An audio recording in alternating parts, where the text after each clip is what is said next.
Abra comigo a sua Bíblia na segunda epístola do apóstolo Pedro, 2 Pedro, capítulo 3, lá no final da Bíblia.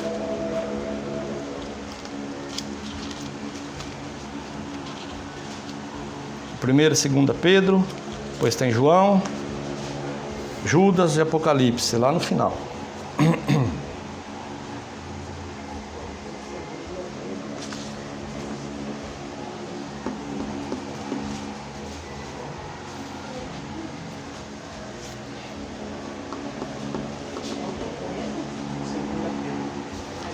Segunda Pedro, capítulo 3.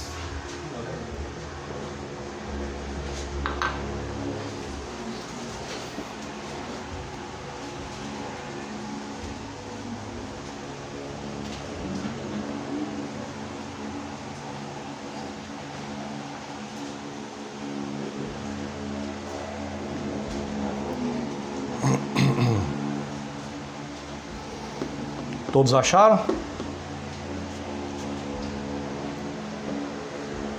Que tempo era esse? Deixa eu explicar algo para os irmãos aqui, uma pequena introdução. Quando o apóstolo Pedro escreveu a segunda epístola, aqui a segunda carta, ele estava em Roma, preso. E algum tempo depois, não muito, Pedro foi martirizado. Então ele já estava no fim do ministério dele.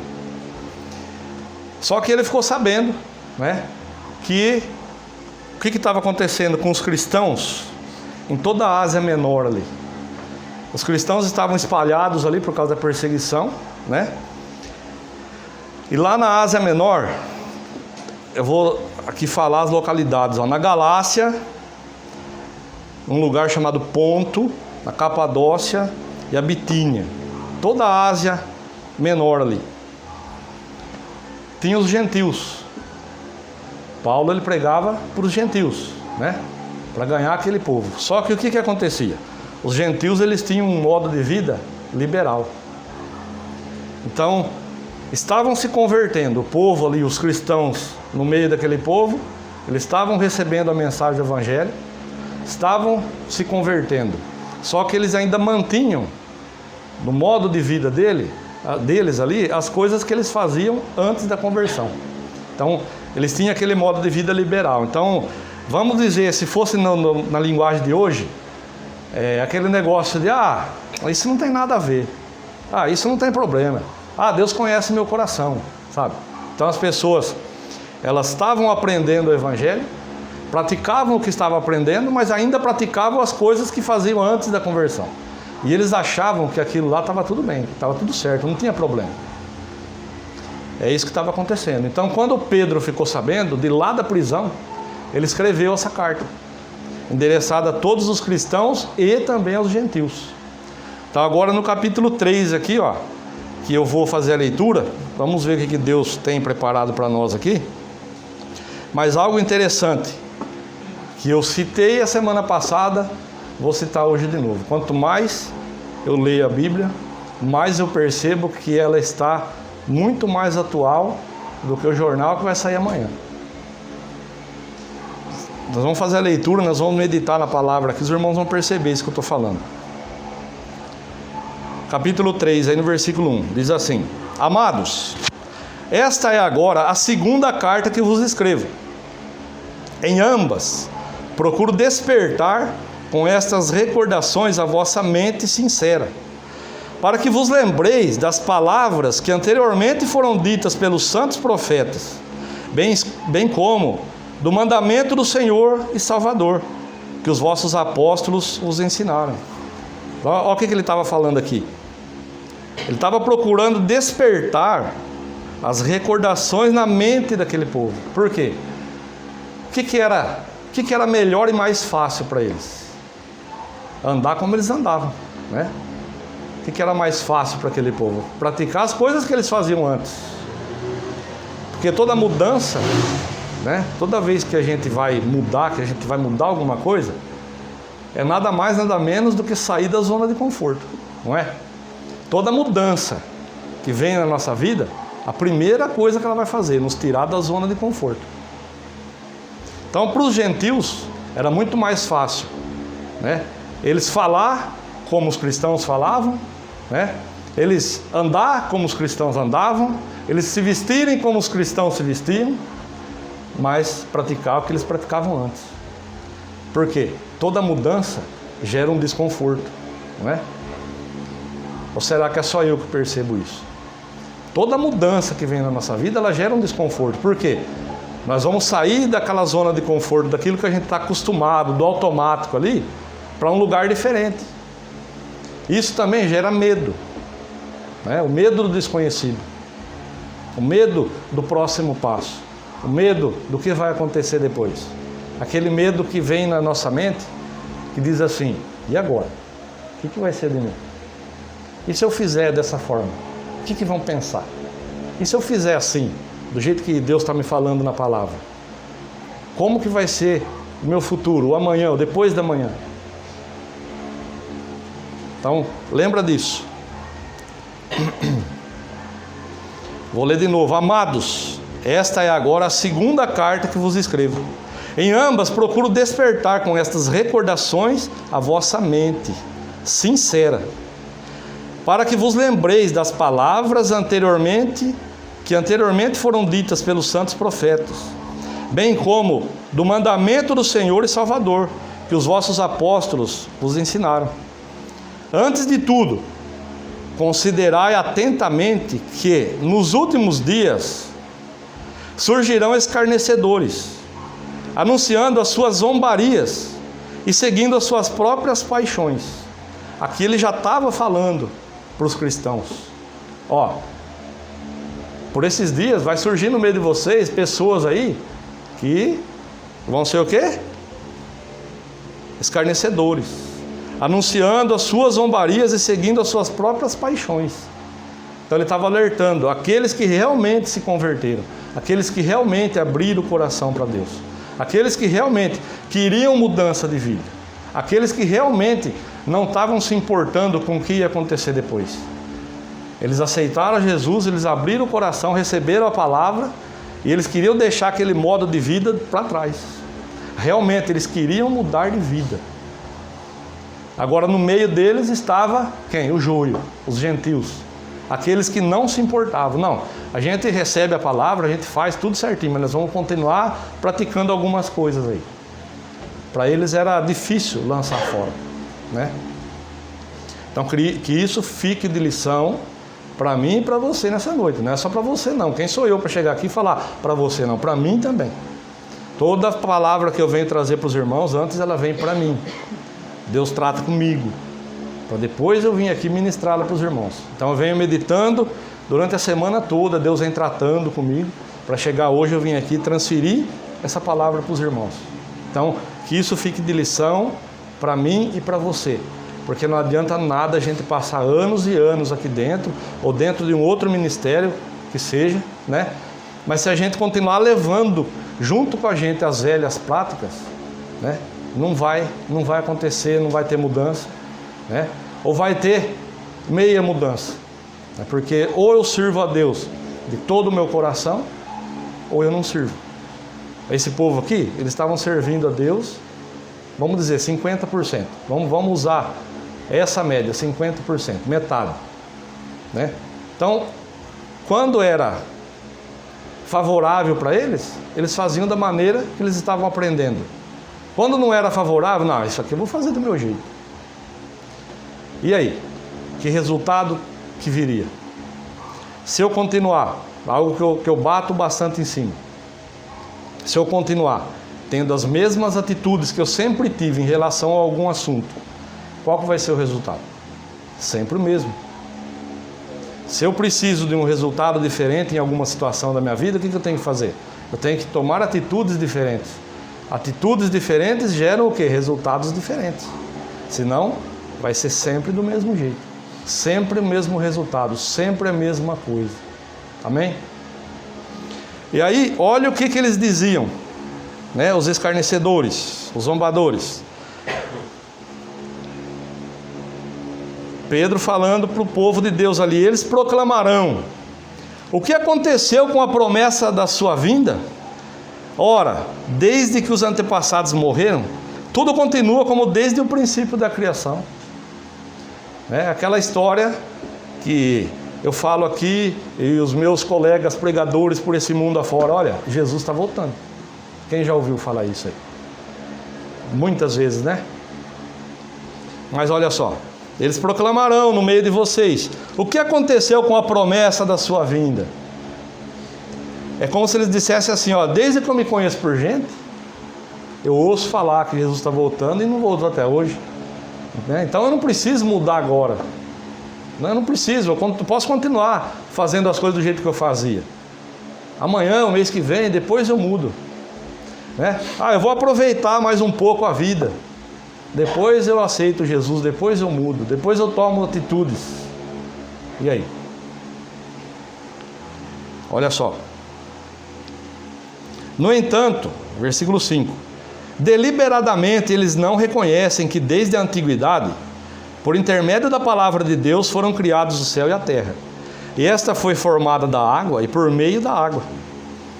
Foi pelas águas que o mundo daquela época foi submerso e destruído. O dilúvio, né? E diga-se de passagem, o que acontecia antes do dilúvio?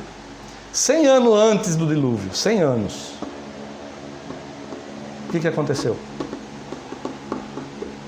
Alguém foi lá, recebeu uma palavra de Deus, né?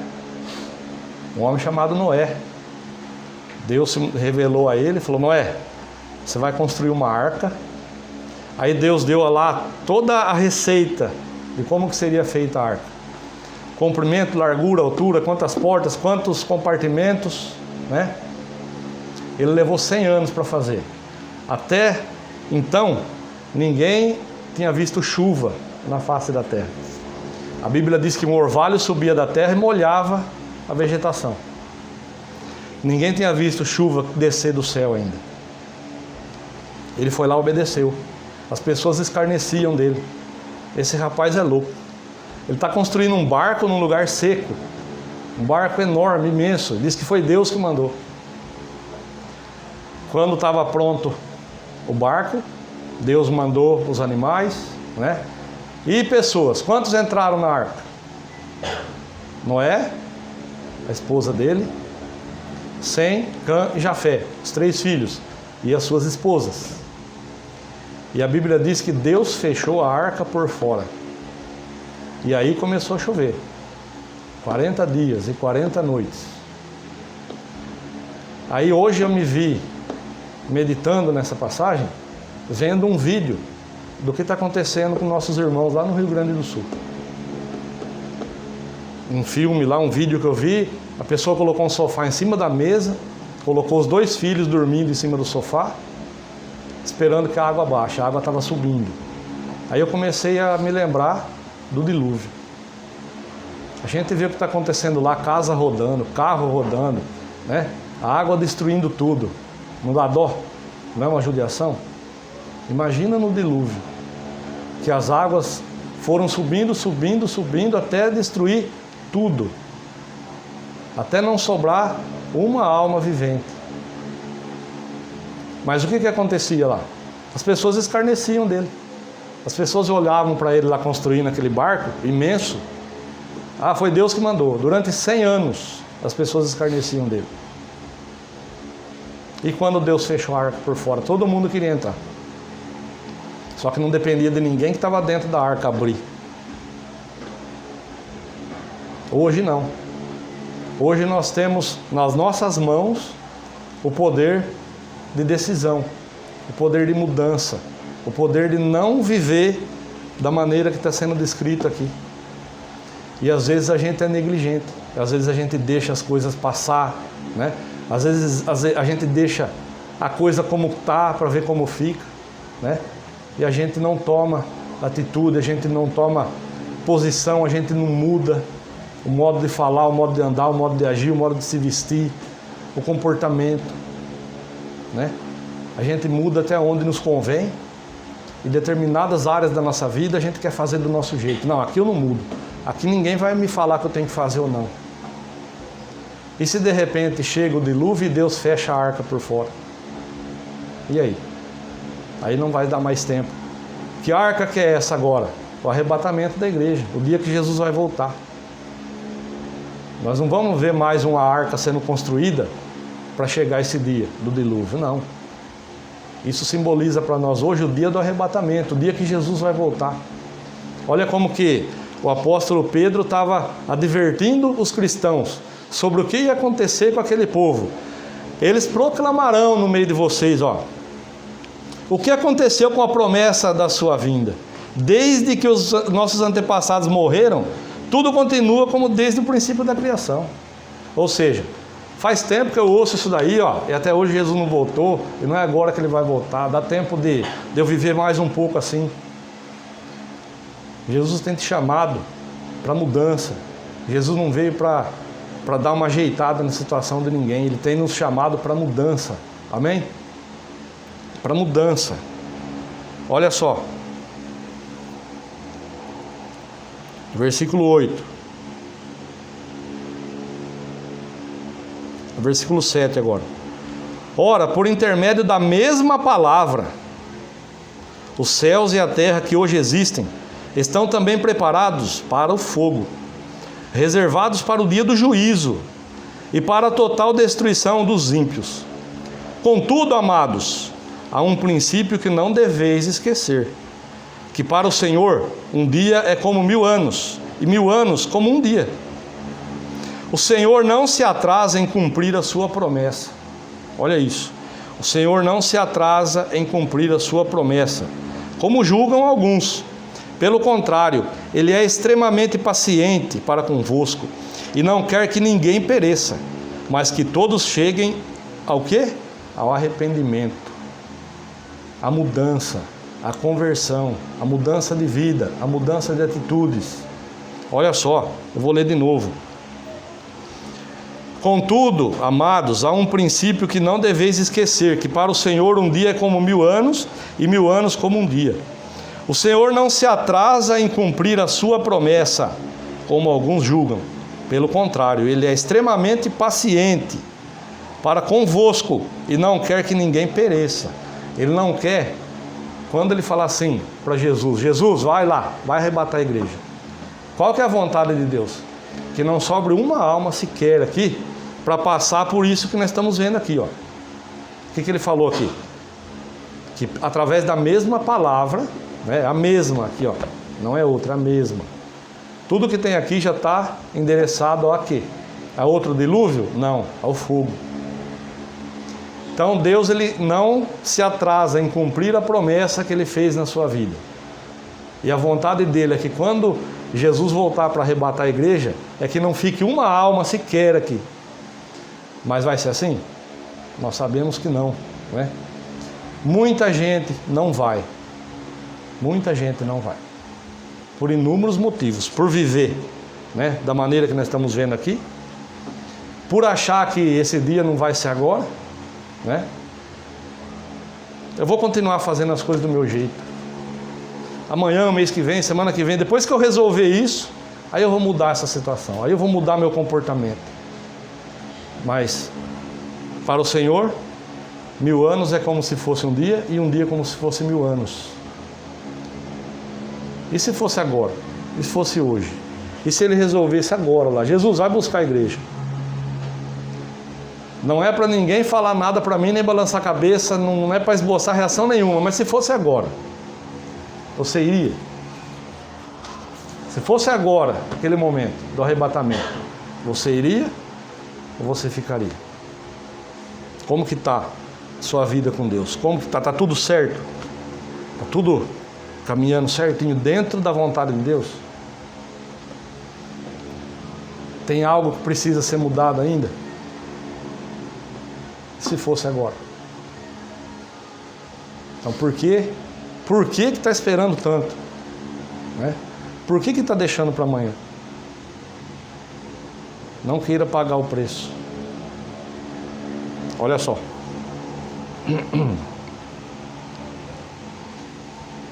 Ele é extremamente paciente para convosco e não quer que ninguém pereça, mas que todos cheguem ao arrependimento. Entretanto, o dia do Senhor virá como ladrão, no qual os céus desaparecerão ao som de um terrível estrondo, e os elementos se desintegrarão pela ação do calor. A terra e toda a obra nela existente serão expostas ao fogo. Ora, se tudo o que existe será assim aniquilado, que espécie de pessoa é necessária que sejais? Olha a pergunta que ele fez. Se tudo o que existe será assim aniquilado, que espécie de pessoas é necessário que sejais? Imagina comigo. A hora que isso aqui acontecer, quando chegar esses acontecimentos aqui, tem alguma alma vivente, tem algum ser humano, algum animal que vai resistir? Ele está dizendo aqui, ó, que os elementos se desintegrarão pela ação do calor. A terra e toda a obra nela existente serão expostas ao fogo. Então não adianta eu estar dentro de casa, fechadinho lá, estar naqueles bunker, né, que o pessoal faz por aí por causa de bomba atômica. Não, quando chegar esse dia eu vou me esconder no bunker lá. Vai derreter tudo. Aí ele pergunta: que espécie de pessoas é necessário que sejais? Aí ele mesmo dá a resposta: pessoas que vivem em santidade e piedade. Hebreus 12, 14, não precisa ir lá, só vou citar. Lá diz assim que sem santidade ninguém verá o Senhor. Ele fala assim: sede santos, porque eu sou santo. Se sem santidade ninguém vai ver a Deus, ninguém vai ver a face do Senhor, sem estar em santidade, isso quer dizer o quê? Que se não estiver em santidade, vai passar por isso aqui. Né? Antes disso vai ter o arrebatamento. Vem Jesus, arrebata a igreja. Né? Então como que está descrito isso? Vai ser como um ladrão, ele falou aqui, ó. Como que o ladrão vem? À noite, sorrateiramente, né? Quando ninguém está esperando. Alguém já viu o ladrão chegar lá, ó? Ô Alex, eu vim aqui para assaltar a sua casa, aqui, para levar tudo que tem aí. Vai ser assim? Não vai. Não vai ter aviso. O ladrão, a Bíblia diz que ele vem para roubar, matar e destruir, né? E ele vai vir sorrateiramente, quando ninguém estiver esperando. Assim vai ser o arrebatamento. Como que a Bíblia descreve? Assim como o relâmpago, que se mostra do Oriente até o Ocidente. Uma fração de segundos. É assim. Pronto, já foi. Já veio, já arrebatou a igreja, né? Aqueles que dormem no Senhor, como a Bíblia diz, já ressuscitaram, já subiram em primeiro, depois vai nós que estamos vivos.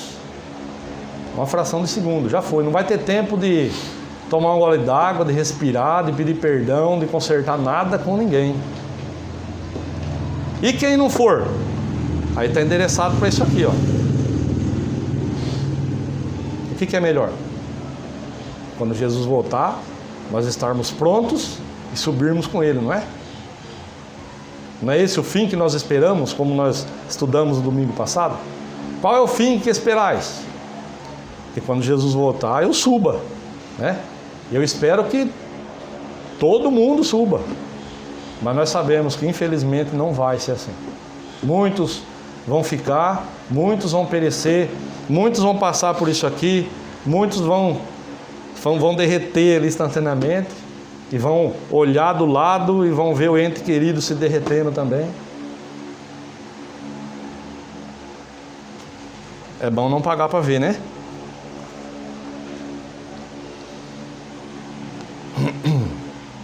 Versículo 12.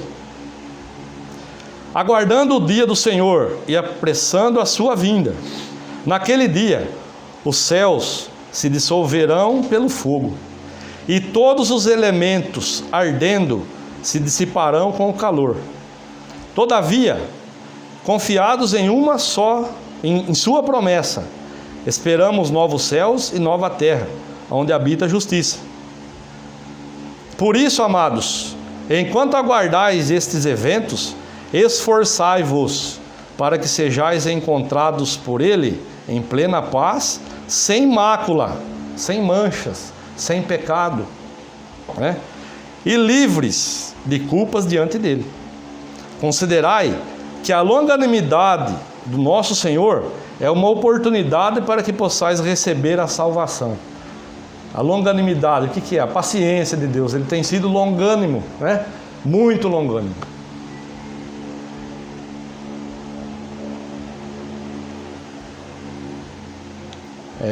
Assim como o nosso amado irmão Paulo também vos escreveu, de acordo com a sabedoria que Deus lhe concedeu. Ele escreve do mesmo modo em todas as suas epístolas, discorrendo nelas sobre esses assuntos, nas quais existem trechos difíceis de entender, os quais são distorcidos pelos ignorantes e insensatos, como fazem também com as demais escrituras, para a própria destruição deles.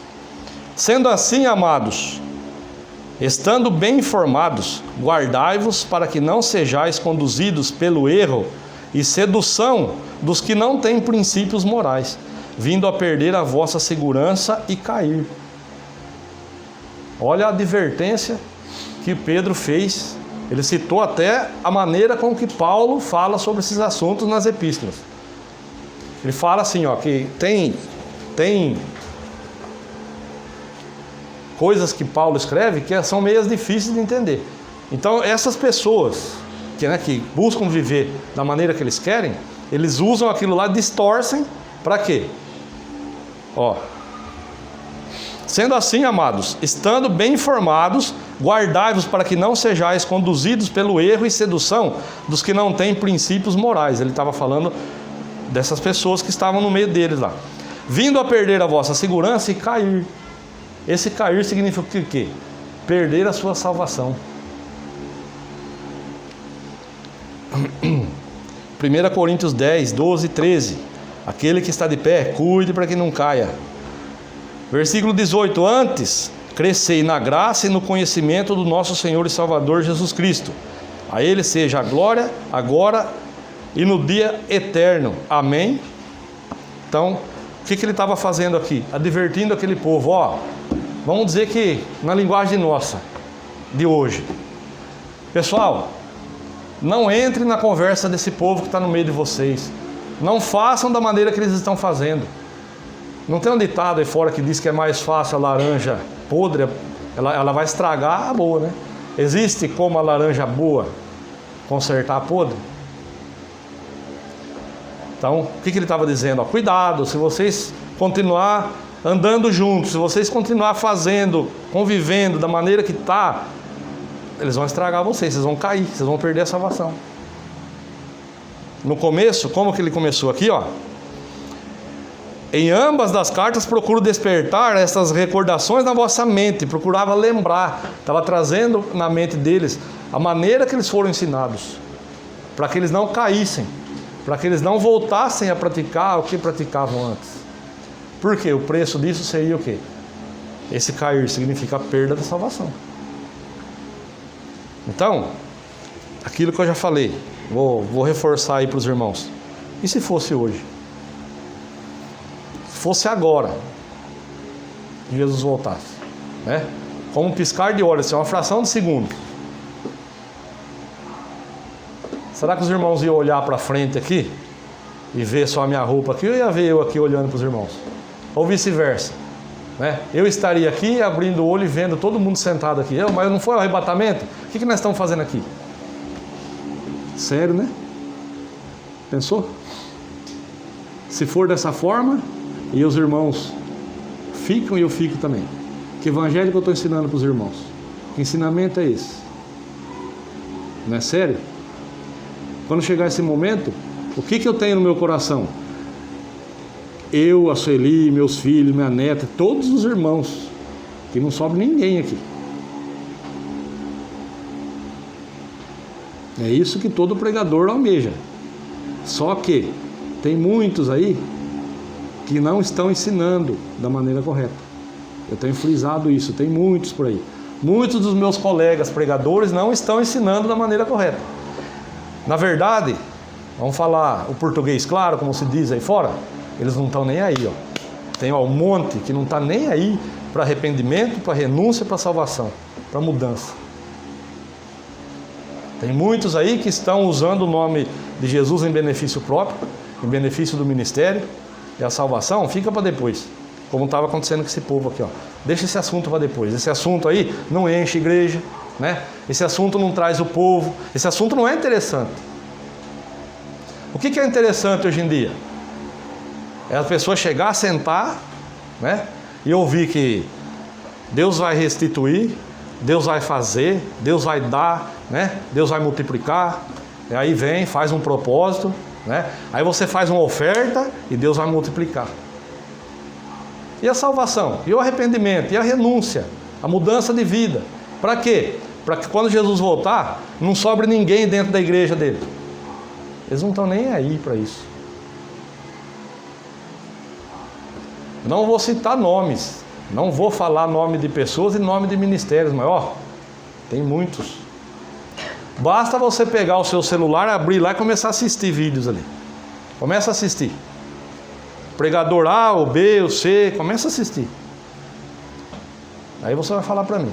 Tem pregações que eu vejo, eu acompanho, eu vejo. Tem pregações que eu vejo lá que é 30 segundos de Bíblia, né? Tem até um pregador lá que ele abre comigo a sua Bíblia aí. E ele fala assim, ó: amados, esta é agora a segunda carta que vos escrevo. Em ambas procuro despertar com essas recordações a vossa mente sincera. Pode fechar a Bíblia. Agora quem vai falar sou eu. E aí ele fica lá 40 minutos. Dentro daquele versículo lá, a Bíblia, pronto, acabou, ficou ali. Ele não pega mais. Cita alguma coisa ali e vai. Porque Deus revelou, Deus mandou dizer, Deus mandou te entregar, Deus falou que vai fazer.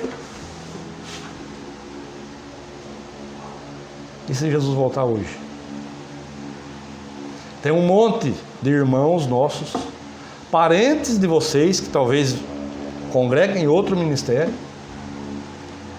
que vai ficar. Simples assim. Deus vai falar assim: Jesus, vai, porque nem ele sabe a hora, né? Só Deus que sabe. Jesus, vai lá arrebatar a igreja.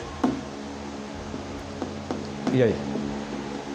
Tem um monte de gente que vai ficar, que vai passar por isso que nós vimos aqui, ó, depois. Então, se Deus te preparou a oportunidade, sente com a pessoa que está vindo na sua mente agora, com seu familiar, com seu amigo, com seu pai, com sua mãe, com quem for. Sente com essa pessoa, gaste tempo. Você não está perdendo tempo, você está ganhando.